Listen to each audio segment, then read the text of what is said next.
Good morning, everybody. I hope you guys had a good weekend and a good spring break. We are officially kicking off our distance learning, so you'll be seeing some videos like this from me. We're doing Zoom chats, but I figured most of the stuff I would be putting on videos so you guys can watch it whenever you guys want. So if this is good morning, good evening, or good afternoon, whatever it is, welcome, and I'm glad you're here. One thing that I do like about distance learning is you guys can watch this anytime. If you need to go to the bathroom, you don't have to raise your hand and ask me to go to the bathroom. You can just go and put me on pause, or you can cuddle up with a plushie or even watch this in your pajamas, okay? So this is gonna be fun, and let's go ahead and get started. Today, what we're doing is we're starting Unit 5 in our Wonders, and the whole unit is going to be talking about people making a difference. So you can see this page right here that says, let's make a difference. And the big idea that we're talking about for the whole unit is how people can make a difference. And this is a quote from somebody named Ryan Hurljack. And the quote is, the world is like a great big puzzle, and our job in life is to figure out where our piece fits. Mine just happens to fit with clean water. And I'm going to show you a YouTube video on who Ryan Hurljack is. He actually did a lot of amazing things, and yeah, I'm going to go ahead and show you a quick video. So here it is.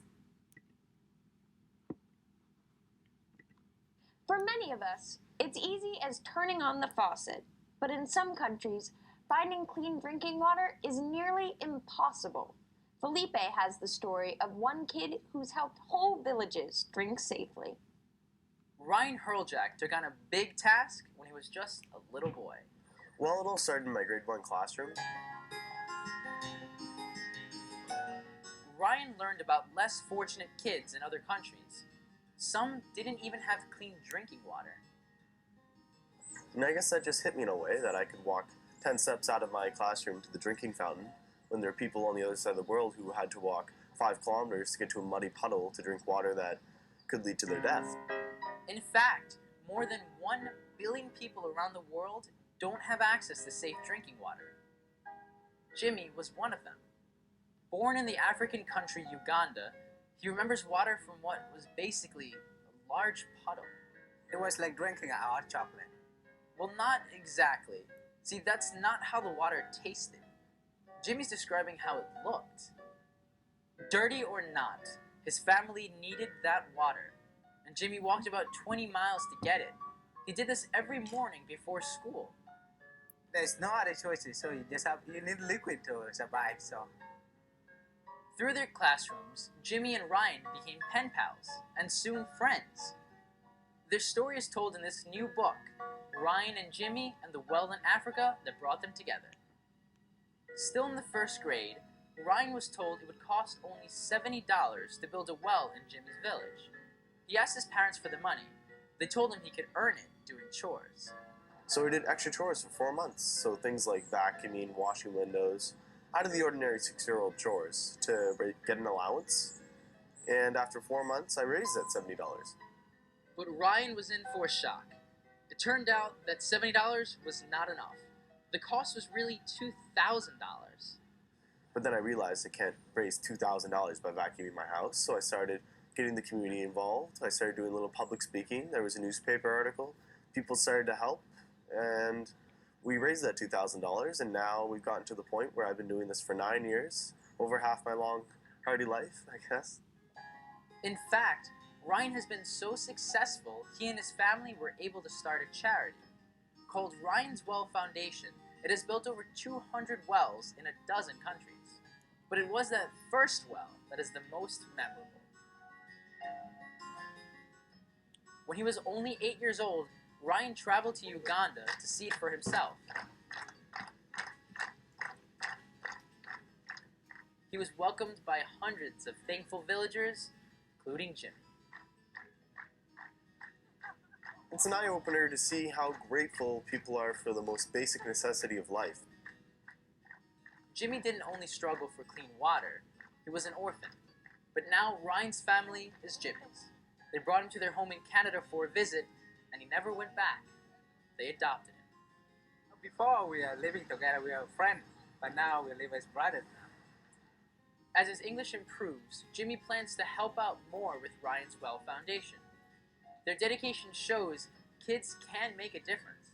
If you took the smallest action, no matter how small, just to make the littlest positive change in the world, and if everyone did that more and more, then soon the world would be a better place for everyone. I guess you can say Ryan is one kid who has certainly done well. And so we're back, and we're going to be learning a little bit more about water in Africa this week because I think it's a good week to talk about it. Let's go ahead and move on to our regular vocabulary and our short story of the week. For this week's lesson, our essential question is, what do good citizens do? When you're a good citizen, what you do is you follow the rules, you participate, and you're just doing what you're supposed to do. You're being a good person. So let's go ahead and watch our weekly opener. Being a good citizen. What do good citizens do? There are many ways to be a good citizen. These good citizens are selling lemonade to raise money for their town's animal shelter. Good citizens help others. These children are collecting food for a food drive at their school. The food will help hungry people in their community. Good citizens also take their rights and responsibilities seriously. Voting is one right citizens have. These people are taking their right to vote seriously. They are good citizens too.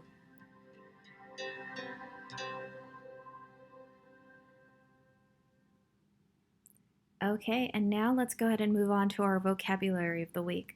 Here are the list of words that we have, and let's go ahead and get started. The first word is champion.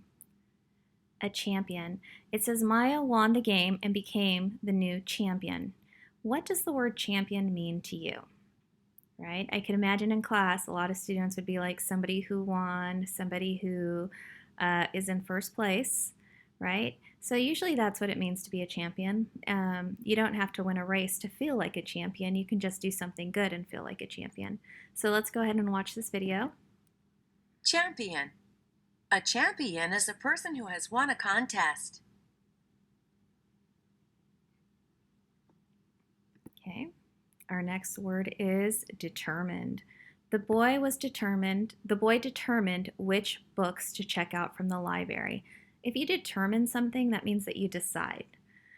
Determined can also mean another thing. Determined can be like, I was determined to win the race, and that means that you have the will, that you want to win. But in this sentence, the word determined means he is deciding. The boy determined which books to check out of the library. Mrs. Villarreal determined which way she would drink her coffee this morning, right? I had to decide if I wanted to put creamer in it, or if I wanted to put some sugar, or if I just wanted to drink it as is. So you made a decision, just like the boy did when he was checking out a book from the library.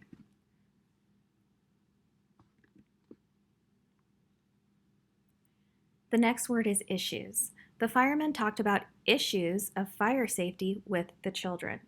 Issues are like problems or things that can occur. So when the fireman says he's talking about issues of fire safety, he's probably talking about like keeping your area clean, so that way if there were a fire, you would want to be able to get out easier. Also, not having things that can catch fire easily by the stove and those types of things. So those are issues about fire safety.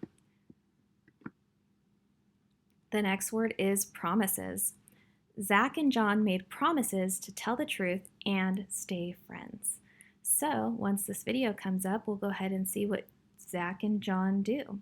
If you make a promise, it's usually like you're saying that you're going to do something and you mean it. Okay, let's see if that comes up. There it is. Promises. Promises are things you say that you will definitely do. There you go. I like how that put it. You will definitely do it if you make a promise.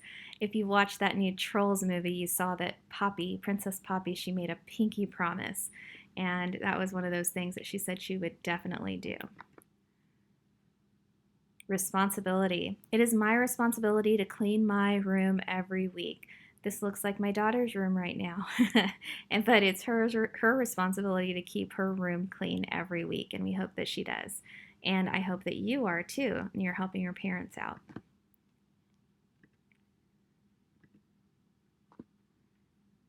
And the next word is rights. Going to school is one of your rights as a citizen.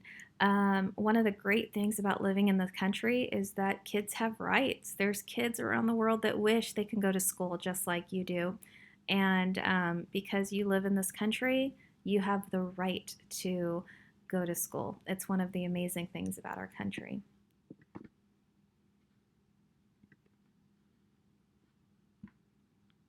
Volunteered.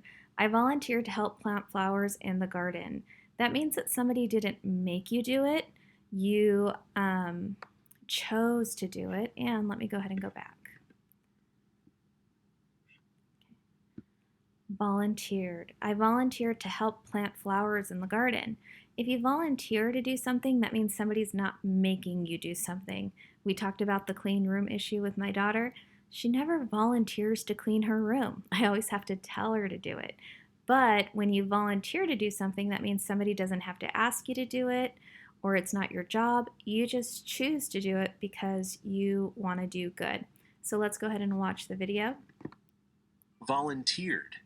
If you volunteered to do something, you offered to do it. Okay. And the next word is votes. I wonder who got the most votes in our class election. Let's go ahead and watch the video. Votes. Votes are choices made by people to elect someone or opinions given to decide something. All right. When we were in class, we voted all the time for things. Just recently, we were voting on our March Madness book competition, and those were opinions that we were voting on, what we felt was the best. And then that's all for vocabulary. Okay, next we are going to go ahead and move on to our shared read, our first short story of the week. And we're going to be talking about a difficult decision. Our genre today is realistic fiction.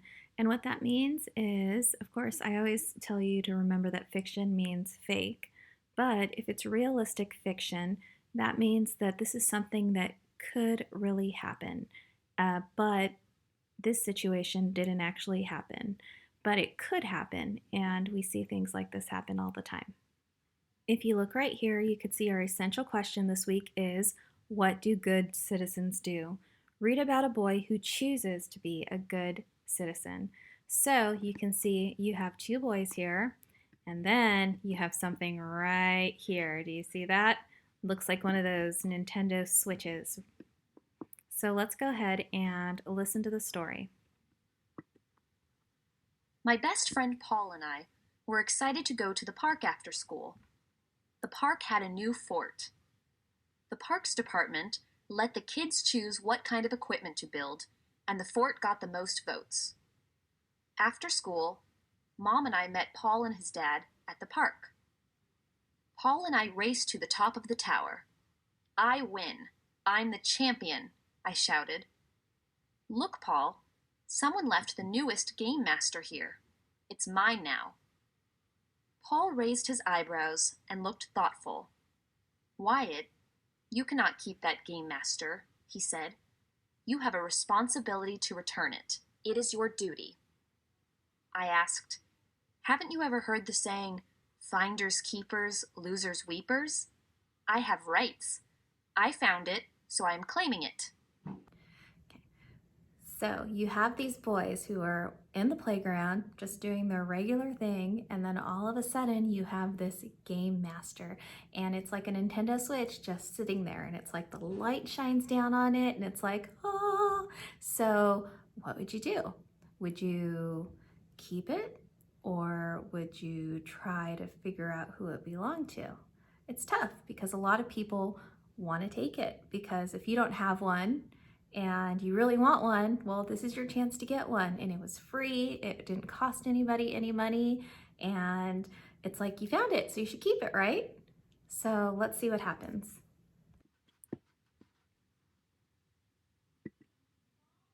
You can do whatever you want, Wyatt, but you know it's wrong to keep it, Paul said. Then he added, whenever there are issues like this at school, you're the one who helps solve the problems. Now you aren't taking your own advice. Then Paul added, I volunteered my thoughts. If you don't want to take the help I offered, there's nothing I can do. Paul was right. I couldn't keep the game because it wasn't mine. The person who lost it would be upset. I cleared my throat and said in my best deep voice, I've determined that you're right. I'm delighted you decided to do the right thing, said Paul. We told my mother what happened. She walked around the park with us so we could try to find the owner of the game. Soon we saw a boy and his mom looking for something. He looked hopeless, and he burst into tears when we asked him if the game was his. Yes, he wailed. I lost my game master a little while ago. I should have been more careful. Afterward, Mom and I walked home. I was glad I returned the toy to the boy. So I made a promise to myself to always try to do the right thing.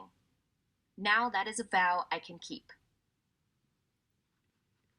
Okay, so it took some convincing. I mean, it really is hard to make the right choices sometimes, especially if you find something that you really want and you can get it for free.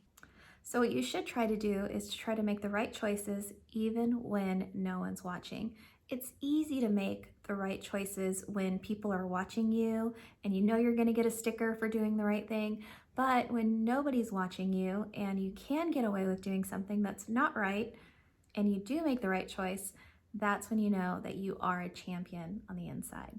Okay, so anyways, this is it for this part of our reading. I'm going to post a video with our next story called Grace for President. Fun book, and I'll post that right after I post this. So we'll see you today for our Zoom lesson. Bye.